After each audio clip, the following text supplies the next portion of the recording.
welcome to my channel. So today's video is a follow-up video to some videos I posted about 10 months ago. In August of 2023, I started working on this property, and I started using permaculture techniques to repair the water systems of the property and plant food. And today's video is going to show you some of the type 1 errors that have occurred due to a lack of communication, which is fine. This is a learning process, so half of the process is to train the client on how to think, and the other half is to actually get something done. So when we make mistakes, we have to address them, and then we have to move past them and learn from them. This is a culvert. This culvert was growing trees in it, and so I've removed those trees because there's all these pine trees and conifers, and it clogs these culverts. And as you can see, the neighbors don't necessarily maintain their culverts. They just let them kind of go wild. We've come in and pruned some trees, so this is more recent activity, which is positive for the trees. We've taken all the dead and dying limbs out. That took us about 2 days to trim about 10 trees to the height of about 35 feet. So here we go. This video is going to be kind of long, so bear with me in my photography's walking. So over here the client has put in some creeping thyme, and you can see that it's holding on. Just holding on. And then I've instructed them to use straw wherever possible to keep water retention, so they're catching on to some good stuff. We're keeping the grasses fairly low, 3 to 4 inches, to reduce mosquito loads. These are some initial swales that I put in last year, and these are just small swales. They're now turning into walking zones for walking paths, which is one of the great things about swales.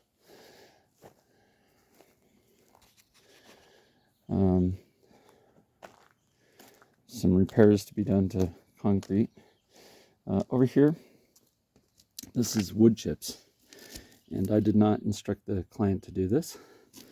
But this distance gap from here to here is within 8 inches, and it's right up against the house. Now, termites may not climb this, but wood chips give a perfect strata for termites to burrow through. And then if they get excited, they could climb this, and then they'd be in the house. So that's some stuff that I have to talk to the client about. We can take 8 inches of this mass and just move it and turn it into pebbles and rocks, and that would help relieve that problem.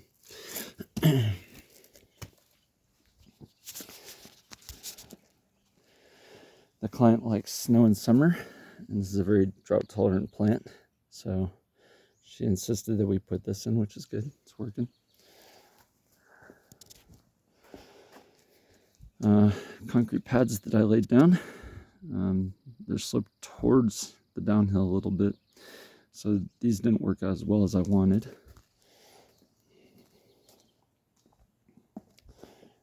Initially, this concrete pad was supposed to cross support that foundation, and I was supposed to build a secondary pad here, but that didn't happen, so they put in pavers, which is fine.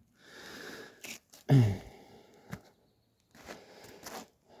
then we come through to the back side of the house. Now, the house had a problem with bats, and so I've been putting in, can't see it very well, but I've been putting in panels to stop bats from accessing into the house, because if there's a 1/4 inch gap, the bats can get through it.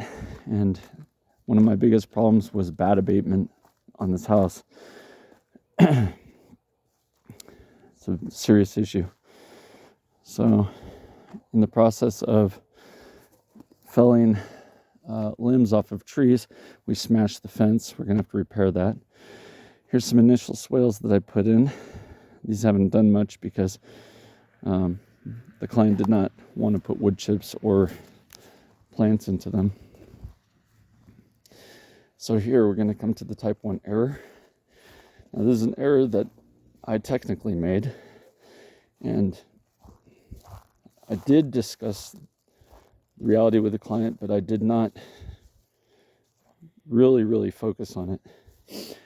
These swales here, these are my larger swales. There's one swale, and then 2 swales, and then 3 swales. Now these are all the major swales on the property. These are 4-foot wide trenches with berms downhill. And I'd instructed the client that we could grow berry crops and trees and things on it, and they didn't really want trees and bushes. And so I was kind of at a loss of what to do, and I failed to follow my own process, because technically this is actually a leach field, and you cannot grow tubers and bulbs, things that come into contact with wastewater. You cannot grow food crops in a leach field. You don't want to contaminate the food. You don't want to transfer a pathogen from one human to another through a food source.